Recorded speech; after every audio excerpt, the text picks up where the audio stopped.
नमस्कार मित्रों, मेरा नाम है अभय सिंह और आपका स्वागत है आपके अपने YouTube channel current affairs for exam में। दोस्तों, अब हम डिस्कस करने जा रहे हैं एक ऐसा इंपॉर्टेंट इंटरनेशनल ट्रेड इशू जो भारत और चाइना के बीच एस्केलेट हुआ है। Specifically world trade organization dispute जो चाइना ने इंडिया के खिलाफ इनिशिएट किया है। सबसे पहले ओवरव्यू समझते हैं। चाइना ने वर्ल्ड ट्रेड ऑर्गेनाइजेशन में इंडिया के खिलाफ फॉर्मल डिस्प्यूट रेस किया है। यह रिक्वेस्ट कंसल्टेशन के लिए WTO में सबमिट की गई है और यह dispute India China economic tension को और डिपेंड करता है। स्पेशल फोकस सोलर और इंफॉर्मेशन टेक्नोलॉजी सेक्टर पर है। चाइना के एलिगेशन के मुताबिक इंडिया ने चाइनीज गुड के साथ डिस्क्रिमिनेटरी प्रैक्टिसेस अप्लाई किए हैं। अब बात करते हैं नेचर ऑफ WTO कंप्लेन की। चाइना क्वेश्चन करता है इंडिया का टैरिफ ट्रीटमेंट टेक्नोलॉजी प्रोडक्ट पर बाइज्ड है। स्पेसिफिकली डोमेस्टिक गुड को प्रोफेशनल ट्रीटमेंट मिल रहा है जो इलीगली चाइनीज एक्सपोर्ट को एडवर्सली अफेक्ट करता है।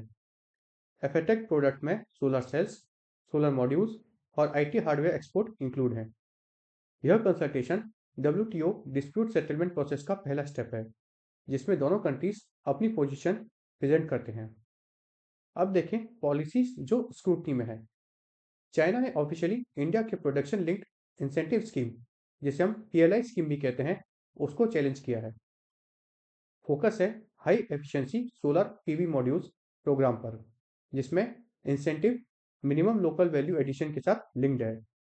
चाइना के मुताबिक यह इंपोर्ट सब्सटीट्यूशन मेजर के जैसे काम करता है और इलीगली मल्टीलेटरल ट्रेड रूल्स के अगेंस्ट है। इंडिया का डिफेंस ये है कि डोमेस्टिक मैन्युफैक्चरिंग को सपोर्ट करने के लिए और इंडिया के लिए यह एक स्ट्रेटेजिक और ग्रीन इंडस्ट्रियल डेवलपमेंट का पार्ट है। अब लीगल बेसिस समझते हैं जो चाइना ने साइड किए हैं। चाइना का एलिगेशन है कि इंडिया ने GATT 1944 के प्रोविजंस वायलेट किए हैं। साथ ही कंप्लेन इंक्लूड करता है subsidies and countervailing measures agreement और ट्रिम्स एग्रीमेंट वायलेशन। चाइना का क्लेम है कि डायरेक्ट और इनडायरेक्ट डिस्क्रिमिनेशन हो रही है, स्पेसिफिकली चाइनीज ओरिजिन गुड के खिलाफ, मेनली सोलर और टेक्नोलॉजी हार्डवेयर सेक्टर में। नेक्स्ट, ट्रेड और इकोनॉमिक कॉन्टेक्स्ट में समझना इंपॉर्टेंट है। चाइना इंडिया का सेकंड लार्जेस्ट ट्रेडिंग पार्टनर है और ट्रेड डेफिसिट इंडिया का चाइना के साथ शार्पली वाइडन हुआ है 2024-25 में। इंडिया के इंपोर्ट्स चाइना से सिग्निफिकेंटली बढ़े हैं, जबकि एक्सपोर्ट चाइना में डिक्लाइन हुए हैं। यह dispute broader trade imbalance concern को हाईलाइट करता है और दोनों नेशन के इंडस्ट्रियल पॉलिसी और स्ट्रेटेजिक इंटरेस्ट से लिंक्ड है।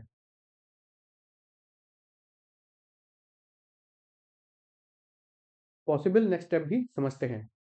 WTO कंसल्टेशन का पर्पस है नेगोशिएटेड सेटलमेंट फाइंड करना। अगर कंसल्टिव टास्क फेल हो जाती हैं तो डिस्प्यूट पैनल रिक्वेस्ट के लिए जा सकती है। पैनल लीगल और फैक्चुअल इश्यू एजुकेट करके एपलेट रिव्यू भी कर सकता है, लेकिन WTO appellate body currently stalled है। अगर रूलिंग्स अडॉप्ट हो जाती हैं तो बाइंडिंग हो जाती हैं और नॉन कंप्लायंस पर रिटेलिएशन पॉसिबल है। अब बात करते हैं WTO डिस्प्यूट सेटलमेंट की। यह rule based compulsory multilateral mechanism है जो ऑपरेट करता है डिस्प्यूट सेटलमेंट अंडरस्टैंडिंग DSU के अंडर।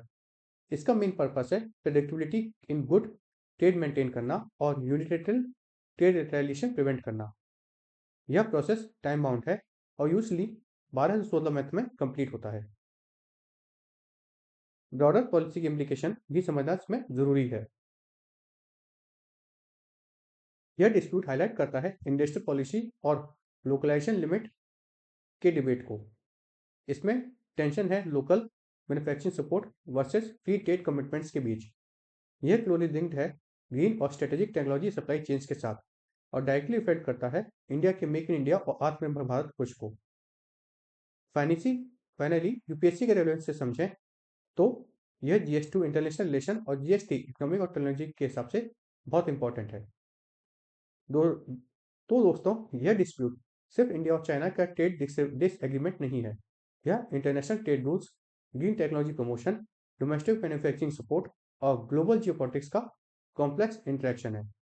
यह हमारे लिए केस स्टडी है कि कैसे स्ट्रेटेजिक इकोनॉमिक पॉलिसीज और इंटरनेशनल ओब्लिगेशंस को बैलेंस किया जाए और कैसे इंडिया अपनी मेक इन इंडिया और आत्मनिर्भर भारत इनिशिएटिव को ग्लोबल फ्रेमवर्क में जस्टिफाई करता है। दोस्तों, सेशन यही समाप्त होता है। आपको यह सेशन समझ में आया और अच्छा लगा तो लाइक शेयर सब्सक्राइब अवश्य करें। धन्यवाद। जय हिंद, जय भारत।